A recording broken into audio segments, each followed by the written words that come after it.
Давным-давно на берегу сидели простой человек и гопник. Гопнику требовалось пересечь реку, и он попросил простого человека: «Слышь, а можешь перевести меня через реку, а то я плавать не умею, ёпта». «Но ты же гопник, ты начнешь ебашить меня по голове». «Да, это в натуре правда, ебашить это у меня в крови». Но человек был доброй душой, и он попробовал прийти к согласию с гопником. «Ты обещаешь не пиздить меня, когда я перевезу тебя?» «Я клянусь, ёпта!» И простой человек поплыл через реку с гопником на спине. Простой человек был удивлен тем, что гопник не сдержал свое слово. «Зачем ты меня пиздишь по голове? Мы же сейчас оба утонем!» «Но это же у меня в крови, я не могу сопротивляться этому!» «А знаешь что, все-таки ты пидорас!»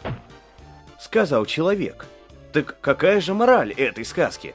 А мораль такова: гопники — пидорасы.